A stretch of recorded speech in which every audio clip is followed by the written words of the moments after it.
یزید کی لشکر جو امام حسین کے مقابلے میں آیا، امام حسین کے لشکر کی تعداد 72 تھی، تو یزید نے 22,000. مجھے بتائیے 72 کا 22,000 سے کوئی مقابلہ ہوتا ہے؟ عمر بن سعد نے پھر عبید اللہ ابن زیاد کو لکھا کہ 22,000 بندے تھوڑے ہیں، کچھ بندے زیادہ بھیج. تو عمر بن سعد کو عبید اللہ ابن زیاد کہنے لگے کہ تو پاگل تو نہیں ہو گیا، 72 کے لشکر کا 22,000 بھیجا، اور کتنا بھیجو؟ تو اس نے کہا تمہیں یہ نہیں پتا یہ لوگ کون ہیں؟ یہ مولا علی شیر خدا کی اولاد ہے، ان میں ایک ایک شخص ایسا ہے جو 1,000 کے مقابلے میں لڑنا جانتا ہے. تو یہاں کمزوری دکھائی جاتی ہے. ہمارے بچے سمجھنے لگے ہیں کہ یہ شاید کوئی ایسی داستان ہے، اور اس طرح کا ماحول ٹی وی پہ میں دیکھ رہا تھا، اس طرح کا ماحول بنایا جاتا ہے جیسے کوئی خوف ہے.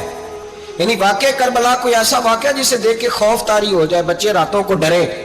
وہ اکیلے درخت دکھائے جا رہے ہیں اور تیر دکھائے جا رہے ہیں. او یار کیا قوم کی تربیت کر رہے ہیں؟ واقع کربلا حوصلے کا نام ہے، دلیری کا نام ہے. سنیں بات اصل میں کیا تھی، بڑے ٹھنڈے دماغ سے میری بات کو سمجھیے گا.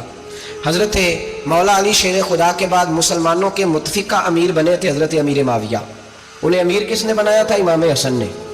حضرت علی کے بڑے صاحبزادے حضرت امام حسن نے ان سے صلح کی، انہیں خلافت دی. اور صحیح بخاری میں نبی پاک نے فرمایا تھا میرا بیٹا حسن سردار ہے، جب مسلمانوں کی جماعتوں میں لہو بہہ جائے گا تو حسن ان کی صلح کرا دے گا. وہ صلح امام حسن نے کرائی، جناب امیر معاویہ امیر بن گئے. حضرت امیر معاویہ رضی اللہ تعالیٰ عنہ بڑا پیار کرتے تھے نبی پاک سے، بڑا احترام کرتے تھے حضور کے خاندان کا. ان کی جو اجتہادی خطائیں ہیں وہ اپنی جگہ پہ موجود ہیں. چونکہ امام حسن نے ان سے صلح کر لی، لہذا ہم بھی ان کے بارے میں کوئی جملہ کہنے کے مجاز، ہماری مجبوری امام حسن ہے. اس لیے کہ جسے امام حسن صحیح کہے پھر امام حسن کے ماننے والے کو اسے غلط نہیں کہنا چاہیے. حضرت امیر معاویہ رضی اللہ تعالیٰ عنہ کا جب وصال ہوا تو حضرت امام حسن پہلے ہی ان سے وصال کر گئے، آپ کو زہر دے دیا کہ آپ شہید ہو گئے. امام حسین موجود تھے. تو یزید کے بارے میں لوگوں نے کہا جناب امیر معاویہ سے کہ یہ ٹھیک ہے، مناسب ہے اور بہادر ہے، دلیر ہے، وہ جو ہوتے ہیں نا خوش آمدی ٹولہ. تو حضرت امیر معاویہ کے گرد بھی کچھ ایسے لوگ تھے، انہوں نے آپ سے کہا کہ یزید کو نامزد کر دیں. تو آپ نے یزید کو بلایا، حوالہ مجھ سے دیکھ لیجیے گا. بلا کے فرمایا کہ 3 بندوں کے سامنے اپنی خلافت پیش کرنا، اگر وہ تجھے مان جائیں تو امیر بن جانا، نہ مانے تو چپ کر کے گھر بیٹھ جانا. وہ 3 بندے کون ہیں؟ جناب عبداللہ ابن عباس، حضرت عبداللہ بن زبیر اور امام حسین رضی اللہ تعالیٰ عنہ. یہ وصیت فرمائی جناب امیر معاویہ. ہوا یہ کہ یزید جب امیر بنا نا، 2-3 چیزیں ہوتی ہیں جب کسی بندے کو قابو کرنا ہوتا ہے، 2-3-4-5 چیزیں ایسی ہوتی ہیں جس سے بندہ قابو آتا ہے. تو اس نے بھی فوری طور پہ، یزید نے دیکھا میرے لیے مسئلہ کیا بن سکتا ہے. ولید بن عتبہ اس وقت مدینے کا گورنر تھا. یزید نے اس کو خط لکھا کہ امیر عرب کا رواج آج بھی ہے کہ جب تک نئے خلیفہ کی بیعت نہیں ہو جاتی پرانے کے انتقال کی خبر ہی نہیں دیتے، اس کو رکھے رکھتے ہیں. یہ ان کا طریقہ ہے. وہ کہتے ہیں کہ ولی عہد اچھی طرح قبضہ کر لے پھر بتائیں گے. حضرت امیر معاویہ کا وصال ہو گیا، بتایا نہیں. یزید نے اب کیا کیا، کیونکہ بڑا چلاک آدمی تھا، بڑا شاطر تھا، بڑا تیز تھا، اس نے ولید کو خط لکھا. کہنے لگا کہ فوری طور پہ عبداللہ ابن عباس کو بلاؤ اور اسے کہو میری بیعت کریں. یہ جو بیعت ہوتی تھی نا، یہ بھی سن لے کیا ہوتی تھی. یہ بیعت حلف ہوتا تھا کہ میں اللہ رسول کے نام پہ حلف دیتا ہوں کہ میں یزید کی اطاعت کروں گا، میں اس کے خلاف کوئی بغاوت نہیں کروں گا. کوئی یہ بیعت لوگ سمجھتے ہیں کہ بس ہاتھ پکڑنے کا نام بیعت تھا. اس بیعت کا متبادل جمہوری ملکوں کے اندر ووٹ آیا ہے. تو کہا بیعت کرے. حضرت عبداللہ ابن عباس کو بھی بلاؤ، عبداللہ بن زبیر کو بھی بلاؤ، امام حسین کو بھی بلاؤ. امام حسین آدھی رات کے وقت بیٹھے تھے مسجد نبوی میں، چونکہ 5 نمازوں کی آپ امامت کرتے. امام حسین نماز پڑھا کے عشاء کی بیٹھے تھے. جناب عبداللہ بن زبیر، عبداللہ بن زبیر کون تھے؟ یہ نبی پاک صلی اللہ علیہ وسلم کی پھوپھی پوتے تھے اور جناب صدیق اکبر کے نواسے تھے. حضرت عبداللہ بن زبیر اور جناب زبیر بن عوام عشرہ مبشرہ صحابی ہیں، ان کے بیٹے تھے.